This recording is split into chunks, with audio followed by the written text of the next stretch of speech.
Earlier today, Oblivion Remastered got a new update, this being the long-awaited patch 1.2, previously mentioned as a performance-focused patch for the game. Patch 1.2 was just under a 5GB download on consoles and a bit smaller on PC, but it did contain some of the most notable changes yet for Oblivion Remastered, as we finally are starting to get some of those difficulty updates. As now in Oblivion Remastered, you're able to freely set enemy and player damage separately. Before, these were linked, so if you just set the difficulty to Expert, you always were dealing notably less damage while enemies were hitting you notably harder. Going from Adept to Expert was a massive difficulty jump because it would hit you on both fronts, damage output and damage input. Now you just have the additional option of making things easier if you want. You can still leave enemy damage on Expert, so their attacks will hurt pretty bad, while you're on Adept, dealing 100% damage to them as opposed to 3.5 times less damage like it was before. And to go along with this, a new Journeyman difficulty option was added, this being a new step between Adept and Expert.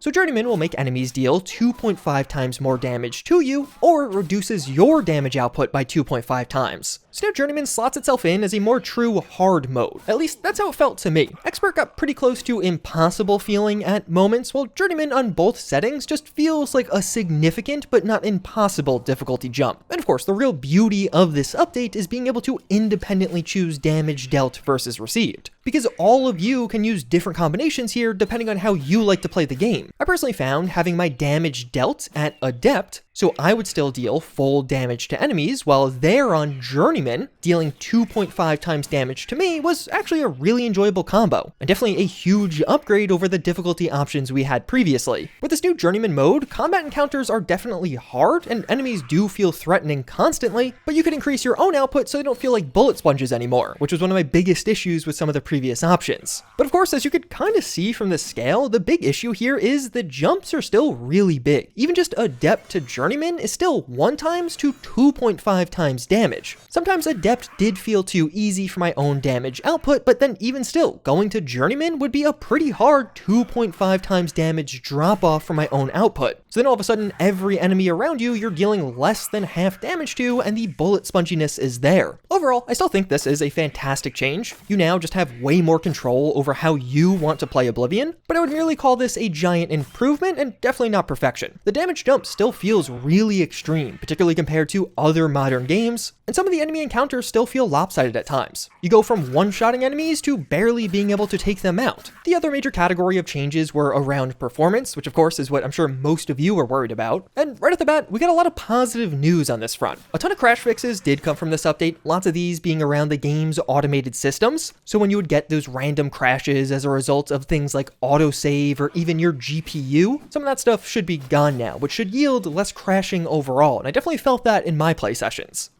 And even beyond that, a ton of specific quest crash fixes are here, as well as stability just seems better on this version of the game. Even some of those insanely long load screens that you would just randomly get seem to be mostly taken care of now. And 2 of the really big, partially game-breaking bugs were fixed. You can now kill paralyzed enemies with arrows and not crash. This was a really big frustration that just basically locked off this build previously, as well as one of the major boss fights in this game would also lead to consistent crashes, and that too was fixed. This one, of course, led to a ton of fan frustration. The fight was already hard, but now you have to deal with crashing also. But thankfully, tons of reports are flooding in that not only for me, but many others out there, things are now working properly, even for those who were having issues here before. But that is only one half of the problem. How are things with FPS and the massive stutter problem in Oblivion or even Unreal Engine 5? So thankfully, with this update, it seems like FPS for a lot of people got a boost. Testing this myself, I definitely noticed a few extra FPS here and there, and even some of the other benchmarks have similar results.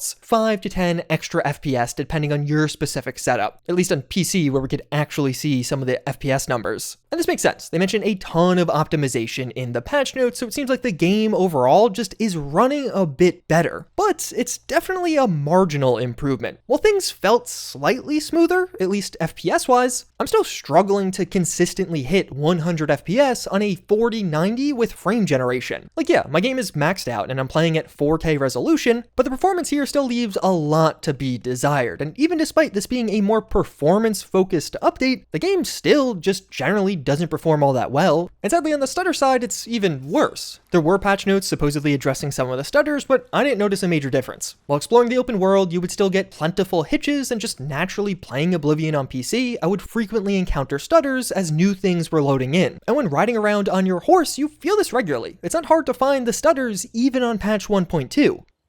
Digital Foundry are the gold standard of breaking down game performance and even did comment on Oblivion Remastered's patch 1.2 beta. It does seem like the beta version just went live, it doesn't seem like there was any other changes, but do note they are technically testing a beta version here and on PC, but in their testing they found no significant changes in overall performance across their 2.5 minute benchmark run on patch 1.2 compared to older versions, and in fact the update 1.2 version was actually performing slightly worse than before. This was only by 0.5% though, so it's basically nothing and could just be accredited to noise. But yeah, as far as performance, the overall takeaway is that while you may notice a few extra FPS here or there, stutters are still a major experience impact in Oblivion Remastered, particularly when moving quickly in the open world. This update definitely didn't remove them, and I honestly didn't even notice a huge reduction, as well as even on higher end systems, this game still just doesn't run all that well. Things are slightly improved, but it's not enough of an improvement to really make substantial changes in gameplay. And most of the initial reports coming out of Xbox and PlayStation users are echoing this exact same thing. But if you personally did notice a huge performance update, obviously it's just come out today for consoles, let me know in the comments. I'd love to hear from all of you. Although this update did have some really nice quality of life fixes. Different races now appropriately have different heights. This was a feature that was just missing from the remastered version for your own player character on release, but now you can see the various height differences even in character creation and properly tower above the commoners as your high elf. Although do note there are no speed changes here. That was removed from the remaster intentionally. Originally in Oblivion, taller races moved slower, but that's not a thing anymore. If you use crossplay between PC and Xbox, your game settings should now properly carry over, and even your character stats will now properly update when equipping enchanted items, so you'll actually be able to see some of the bonuses in your stats. Beyond that, this update did include a bunch of quest and other general fixes for the game. Quite a few progress blockers or even just general bugs are gone now. Compared to the last update, this one definitely feels meatier, bring more general improvements to the game and likely some of the final changes around difficulty and maybe even performance.